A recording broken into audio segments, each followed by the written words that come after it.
Behind closed doors, a secret society operates with rules so strict, breaking them could cost your life. One man risked everything to infiltrate this dangerous world. What he discovered shook law enforcement to its core. 6 unbelievable rules govern the Hells Angels. Rules that keep members in line through fear, loyalty, and brotherhood.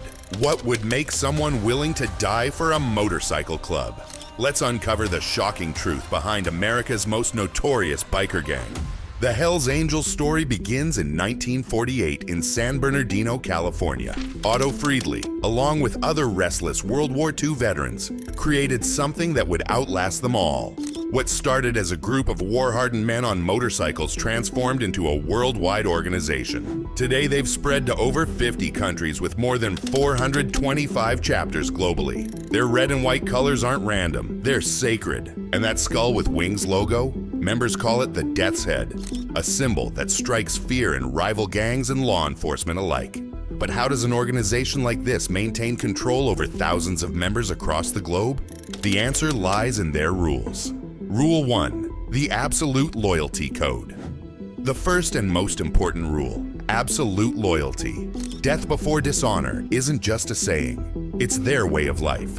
When you join the Hells Angels, the club becomes your first priority.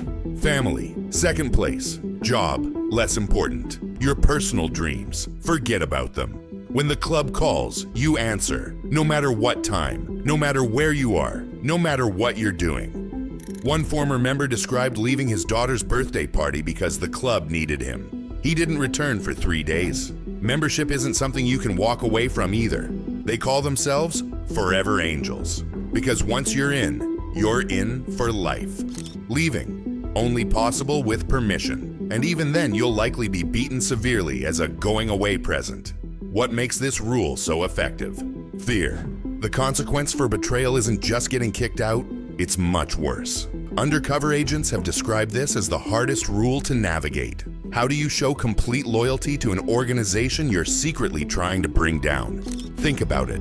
Would you put an organization above everything else in your life? Would you be willing to die rather than betray its secrets?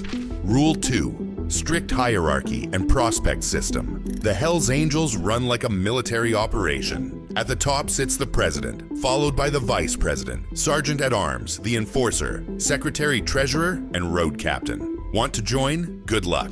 First, you need an invitation. Then you become a hangaround before advancing to prospect status. The prospect period lasts 1 to 2 years. You're basically a servant, cleaning, running errands, standing guard, or worse. Many prospects commit crimes to prove loyalty. You need an American-made bike, typically a Harley-Davidson. After your prospect period, every single member must vote yes. 1 no, rejected. One former prospect described washing blood off the clubhouse floor at 3 a.m., then going to his construction job at 6 a.m. for 18 months before earning his patch.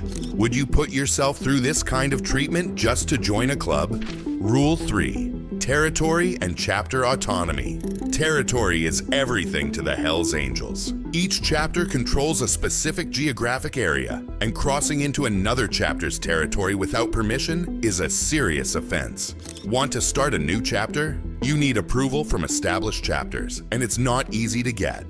The rules against recruiting from another chapter's territory are strict. Break them, and you'll face severe consequences. While each chapter operates somewhat independently, they all follow the same core principles. The original charter chapters hold special status and authority over newer ones. Territory disputes have led to some of the bloodiest conflicts in outlaw motorcycle club history. The Quebec Biker War in the 1990s left over 160 people dead in a battle over drug trafficking territory. How far would you go to protect what you consider yours? Rule 4. Colors and Insignia Protocol. To Hells Angels, their colors, the vest with patches, are sacred objects. Only full members can wear the complete set, including the coveted Death's Head logo and bottom rocker showing territory. The rules around colors are intense. They must never touch the ground. Members can't take them off in public except in very specific situations. If your colors are at risk of being taken by rivals or police, you're expected to fight, even die, protecting them. Here's the thing, you don't own your patches. The club does. When you die or get kicked out, they go back to the club. Some expelled members have been forced to cut tattoos off their bodies when leaving. One undercover agent described the anxiety of wearing colors, knowing if he made one mistake in protocol, his cover would be blown instantly. Does any piece of clothing in your life hold that much importance? Rule 5. Law enforcement relations. The 5th rule is simple. No cooperation with law enforcement, ever. The no snitching policy is absolute. Members shouldn't discuss club business with outsiders. Former police officers, banned from membership completely.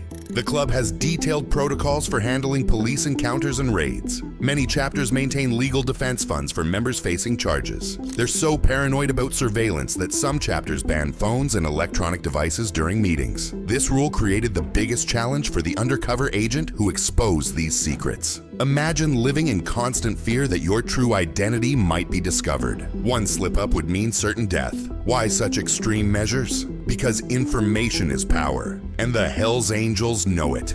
Rule 6. Women and relationship regulations. In the Hells Angels world, women cannot become full members, period. Women associated with members often wear property patches, literally marking them as belonging to a specific member. Dating or pursuing another member's partner is strictly forbidden and can result in extreme violence. Some chapters require approval for marriages. All expect certain behavior from members' partners, loyalty to the club, keeping secrets, and supporting their man's commitment to the Angels. At club events, specific rules dictate how women should behave and how they can be treated. These rules reflect the deeply masculine culture of the organization. One former member's girlfriend described feeling both protected and trapped. No one would dare harm her because of her boyfriend's patch, but she couldn't make decisions without his approval. What would it be like to live in a relationship with these kinds of restrictions? Breaking Hells Angels rules comes with graduated consequences. Minor infractions might result in fines. Moderate violations often lead to physical punishment. Beatings administered by fellow members. Serious violations. Members might be forced to remove club tattoos with knives or sandpaper on the spot. Being kicked out in bad standing marks you as a target. The ultimate betrayal, cooperating with law enforcement, carries the most severe punishment. Violence against informants is well documented, and no other motorcycle club will ever accept you. The system works because everyone knows the rules and consequences. These 6 rules have kept the Hells Angels operating since 1948, maintaining order through fear and brotherhood. Undercover agents risk everything to provide our only real window into this secretive world. Despite decades of law enforcement pressure, the Hells Angels continue to thrive worldwide thanks to their strict code. Which of these 6 rules surprised you the most? Drop your thoughts in the comments below. If you found this video eye-opening, hit that like button and subscribe to our channel for more inside looks at secretive organizations. Don't forget to press the bell icon so you never miss our newest videos. The underground world is full of stories waiting to be told, and we're just getting started.